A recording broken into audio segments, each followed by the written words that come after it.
السلام عليكم ورحمة الله وبركاته. معكم أحمد كمال في عن تجربة شخصية. النهاردة هنعرف إزاي نعرف النرجسيين والنرجسيات بمنتهى السهولة، وبدون ما أكون حد خبير وحد دارس وحد مثقف وحد عارف بموضوع النرجسيين والنرجسيات دول. هنعرف بمنتهى السهولة إن الشخص اللي بنتعامل معاه ده، سواء في العمل، سواء في البيت، سواء في العيلة، سواء في الجيران، سواء في الأصدقاء، نرجسي ولا مش نرجسي. علشان نعرف لازم نعرف 3 حاجات، نخش فيهم على طول. لازم الأول نعرف إن ربنا سبحانه وتعالى له أسماء الحسنى 99 اسم، 99 اسم فقط. ال99 اسم دول على رأي صديقي دكتور إسلام اللي في أمريكا، ما فيش من ضمن أسمائه ديّة المؤذي، من ضمن أسماء ربنا وهو خالقنا، ما فيش منها المؤذي، ما فيش منها المستغل، ما فيش منها المسيطر. كل ال99 اسم من أسماء ربنا سبحانه وتعالى كلّهم خير، كلّهم خير وكلّهم صح. ف ف فلازم تبقى فاهم ده كويس، لازم تفهم النقطة دي كويس، عشان ده اللي هيترتب عليه هتعرف إزاي الشخصيات دي. نمرة 2، النرجسيين والنرجسيات عندهم مشكلة كبيرة جدًا. إيه المشكلة دي؟ مشكلة النرجسيين والنرجسيات إن هم عندهم منطقتين، يا إما منطقة الأبيض أكنك ملاك بيتعاملوا معاه، يا إما منطقة الأسود. ما عندهمش المنطقة الرمادي، يعني يا إما أنت حبيبي يا إما عدوي. ما فيش إن إحنا علاقتنا عادي، يا حبيبي، يا حبيب، يا عدو. فدي النقطة التانية اللي أنت لازم تبقى حاططها في دماغك كويس. النقطة التالتة، النرجسيين دايمًا بيبقى طلباتهم كتير، وعليك كضحية سواء في أي مجال من مجالات الحياة الانصياع والخضوع باستمرار. إحنا بقى من ال3 نقط دول ومن شخصيتهم المضطربة دي، هنعرف إزاي نميزهم بمنتهى السهولة. طب إزاي؟ بُصّوا يا جماعة، أي حد يطلب منك طلب، تمام، هترفضه. يعني وارد جدًا إن أنت مثلًا تيجي تقول لي والله أنا محتاج قرشين سلف، والله أنا مش معايا دلوقتي. والله أنا محتاج تجيب لي علاج من الصيدليات اللي عندكم، والعلاج ده هيبقى غالي جدًا، وأنت عارف صاحبك ده ليه سابقة معاك قبل كده إن هو مثلًا جبت له حاجة وما حاسبش عليها، سابك أنت اللي تحاسب عليها وطنّش، طنّش، ما ادالكش فلوس الحاجة اللي أنت جبتها دي. فيطلب منك حاجة غالية مثلًا في ظل الأعباء اللي إحنا بنمُر بيها كلنا في بيوتنا في جميع الدول العربية، أعباء شديدة، وأنت ما معاكش إن أنت تدفع له. فتقول له لأ أنا آسف والله مش ما لقيتش في الصيدليات والله. ما لقيتش إيه، ده أنا سامع إن في صيدلية جنبك كذا، والله مش هينفع دلوقتي، معيش فلوس دلوقتي. مثلًا لو رد فعله معاك أو معاكِ عادي وطبيعي، يبقى ده حد طبيعي. خلاص، طب والله طب أبعت لك فلوس؟ طب اعرف لي بس إذا كانت الحاجة دي موجودة وابعت لك فلوسها. وفي ناس على فكرة بيطلبوا طلبات يعني غير سوية. أنتم عارفين مثلًا إن بعض الأدوية والحاجات ممنوعة في دول عربية ومتاحة في دول أجنبية، زي ما بنسمع كده في المطارات قفشوا الفنانة فلانة بشوكولاتة وكعك وبتاع مليانين حشيش، قفشوا فلان الفلاني دوّة بترامادول وبتاع وحاجات اللي هي الدول اللي هي الحاجات بتاعة اللي هي أصلًا المفروض إن هي لمريض الصرع عشان تهدّيه وعشان تسكّن آلامه، لمريض سوري أنا آسف لمريض السرطان. مريض السرطان عشان تسكّن آلامه، فيجيب الترامادول ده معاه ويعمل مستهبل فهُم النرجسيين ممكن يطلب منّك كده، يقول لك والله أنا عايز دوا يبقى زي الترامادول هنا عندنا مثلًا في مصر أو في الدول العربية، هاته لي معاك من برّه وعادي وبتاع وأنت جاي من أمريكا ومش هتتفتش أو أنت جاي من إنجلترا مش هتتفتش، اطلبوا كده آه طبعًا. يقول لك والله في مستند موجود عندكم في الشركة، يبقى مقاول مثلًا نرجسي والّا بتاع، تجيب لي بس المستند دوّة من الشركة عشان إيه، هُم بيقولوا إن مش عارفة إيه، أو تجيبه لي من الحسابات تسحب لي الفاتورة عشان أطالب بفاتورة تانية وأدّيك جزء من الفلوس. بيطلبوا حاجات من هذا القبيل، حاجات كلّها نصب، كلّها سرقة، كلّها إن أنت تعرّض روحك، تعرّض نَفْسك للخطر، تعرّضي نَفْسِك للشُبهة. هاتي لي الفستان مثلًا بتاع صاحبتِك مش عارفة الأتيليه مش عارف إيه، والأتيليه ده أصلًا يعني في مثلًا مكان فيه دعارة مثلًا، شُبهة وهي اللي قايله لِك إن في دعارة في الشقة اللي قدّامها، وتعرّضِك أنتِ اللي تروحي تجيبي الحاجة دي، عشان لو جات الشرطة وخدوا عاطل على باطل ياخدوكِ معاهم، ودوّري بقى على اللي يطلّعِك من حاجة زي كده، والّا اللي يصدّقِك إن أنتِ كنتِ رايحة تجيبي فستان لصاحبتِك من الأتيليه اللي في وش شقة الدعارة مثلًا. يطلبوا منكم حاجات شاذة، حاجات فيها رشاوي، فيها نصب، فيها احتيال، فيها مخدرات، فيها إن أنت تنصب على شركتك، فيها إن أنت يعني ييجي عليك في شركتك في شغلك، تبقى أنت مأجّر بنزينة مثلًا ييجي في أي وقت يقول لهم أنا صاحب فلان ويقوم مموّن بنزينه وماشي من غير ما يدفع فلوس، وياخد حاجات من البنزينة، أو يبقى عندك ماركت وتلاقيه جاي بياخد شوية برفانات وشوية معطرات وشوية مش عارفة إيه، وياخد بعضه ويمشي، دي طلباتهم. أكنك عبد عندهم، كأن شغلك ده مرتع عليهم، يعملوا فيه اللي هم عايزينه. فلما أنت ترفض ويكون الرد طبيعي، والله مثلًا ده أنا الماركت ده مش بتاعي لوحدي أنا شريك فيه، ما ينفعش إن أنا أقول لشركائي دُولة مثلًا إن أنا واحد صاحبي بييجي لي كل شوية ياخد حاجات ويمشي من غير ما يدفع فلوسها، أنا المرة اللي فاتت دفعت لك لكن المرة دي مش هاقدر أدفع.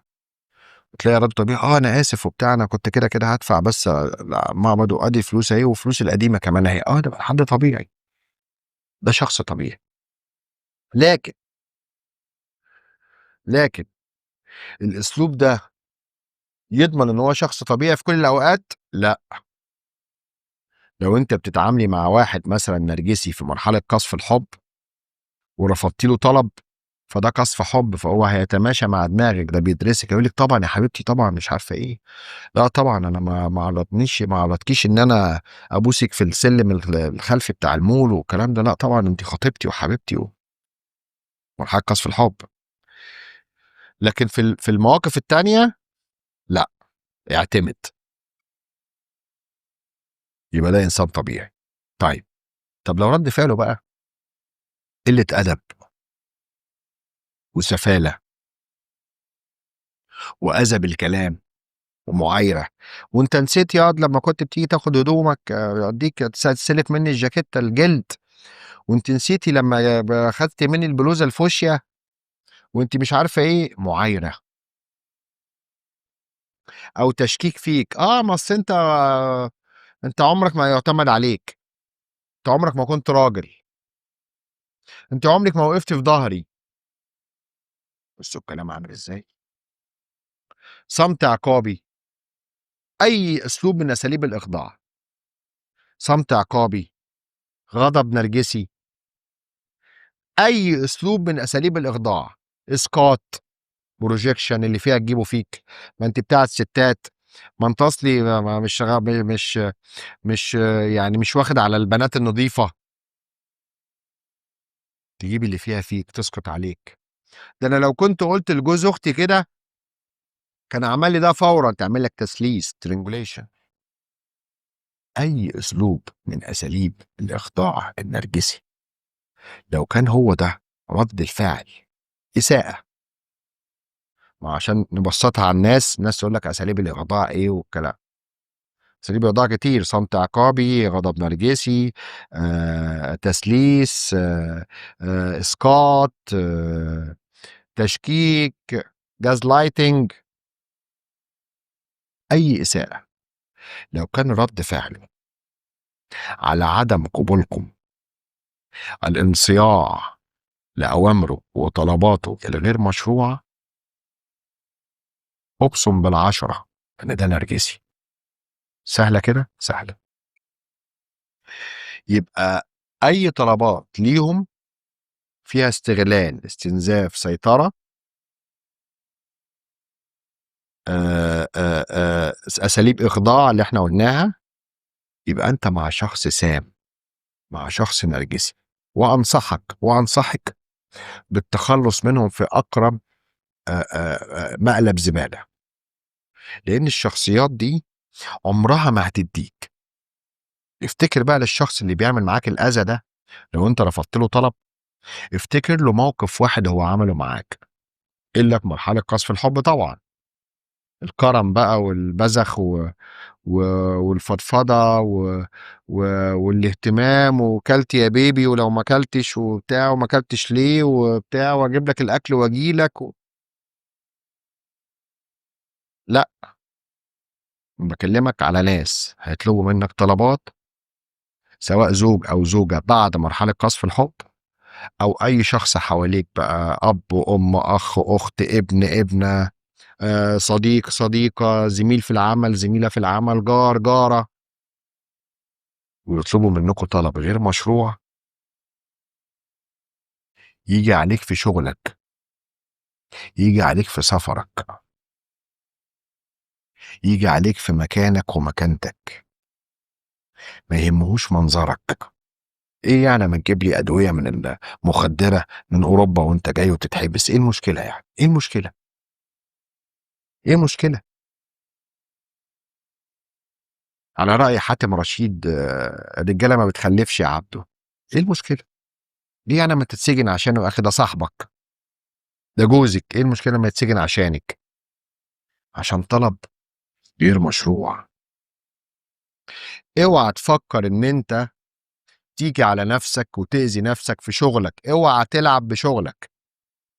اقسم بالله اول واحد واول واحده، اول واحد واول واحده هيرموك ويعملوا لك القاء وتخلي النرجسيين والنرجسيات لو انضريت في شغلك. مفيش حد هيجي النهارده يقول لك والنبي خد الفلوس دي، ده انت سايب شغلك. اوعى ان انت حد يجي عليك في شغلك وان انتوا توافقوا، وعشان ما يزعلش وعشان ما تزعلش. وده خدمني قبل كده، خدمك ايام قصف الحب، ايام ما كان بيشدك يا حبيبي. لكن تعالى من بعديها قول لي بقى، من بعد الفتره اللي قعدتوها دي، خدمك في ايه؟ عمل لك ايه؟ حاسب لك على ايه؟ ده انت بتروح تقعد معاه في اي وقت، او بتروح تقعدي معاها في اي وقت، بيدفعوك تمن المشروبات كلها، وكأن يعني مثلا ان انتوا كده خدتوا كرم زياده وخدتوا بركات البابا، وانتوا قاعدين معاهم في الكافيه، وقعدت مع ست الكل وقعدت مع سيد الكل. ما ينحرقوا، ما ينحرقوا. خاف على شغلك، خاف على اكل عيشك، خاف على سفرك، خاف على مكانك ومكانتك، خاف على عيلتك لما يسمعوا عنك خبر وحش بسبب ان انت جيت على نفسك عشان تنفذ لهم طلباتهم المضطربة المريضة. خافوا على نفسكم.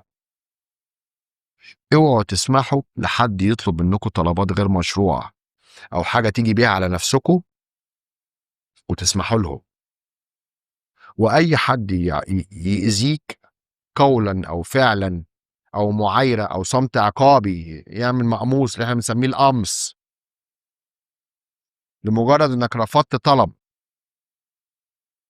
وتسمحوا لهم بده، وتروحوا تقولوا لهم انت ما تزعلش مني، انت زعلت ولا ايه وبتاع ده انا ما كانش قصدي، بس انا بصراحة خفت، حقك عليا. طب انا هجيبه لك من هنا من مصر، هجيب لك المخدرات من هنا من مصر عشان ما تزعلش. ليه يعني؟ ليه؟ لا طاعة لمخلوق في معصية الخالق.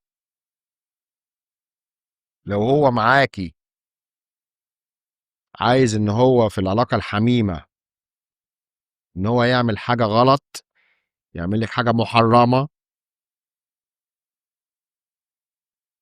ارفضي. لا طاعة لمخلوق في معصية، أصله هيعاقبني، أصله مش هيوديني عند مامتي ممكن شهر والّا 2 يقطعني عنهم، أصله مش هيدّيني المصروف اللي أنا كنت بانزل بيه مع الولاد، أصل مش هيجيب لي لبس العيد. لبس العيد والّا ربنا يا مدام؟ لبس العيد والّا ربنا؟ هينفعِك لمّا تبقي مع قوم لوط؟ مش هينفعِك والله. الدنيا قد كده، ودار اختبار. فما يعني قولي لأ، اتعلمي قولي لأ، اتعلمي قولي لأ، اتعلموا كلكم قولوا لأ. الحاجة اللي هتيجي على نفسك وهتيجي على شغلك وهتيجي على أكل عيشك وهتيجي على علاقتك بربنا وهتيجي على علاقتك بالناس وهتيجي على إن أنت تخاطر بحياتك عشان حد، لأ، لأ، أرجوكم قولوا لأ، قولوا أنا ما أقبلش أعمل حاجة زي كده، قولوا أنا ما أقبلش، أرجوكم. ما تخافوش من حد غير ربنا. ولو اجتمعوا على أن ينفعوك بشيء لم ينفعوك إلا بشيء قد كتبه الله لك، ولو اجتمعوا على أن يضروك بشيء لن يضروك إلا بشيء قد كتبه الله عليك. رفعت الأقلام وجفت الصحف. صدقت يا سيدي يا حبيبي يا رسول الله. بعتذر لكم لو أنا كنت طولت في الحلقة، بس لازم نبسط الموضوع عشان الناس كلها تعرف النرجسيين والنرجسيات شياطين الإنس. شياطين الإنس خليفة الشيطان على الأرض، خليفته على الأرض.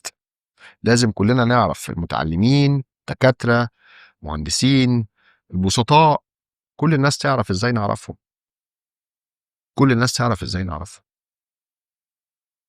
يا رب تكون الحلقة موفقة وتكون عجبتكم النهاردة، نكونوا كلنا استفدنا بيها ونعمل بيها ونشتغل بيها. يا رب، يا رب، يا رب يكون علما نافعا إن شاء الله بإذن الله تعالى.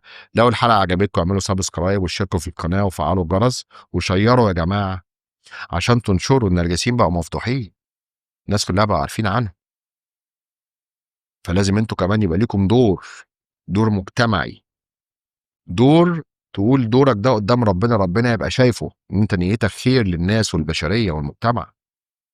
اعمل الخير والله هتلقاه. وبشكركم مرة تانية على استماعكم لحد نهاية الحلقة، والسلام عليكم ورحمة الله وبركاته.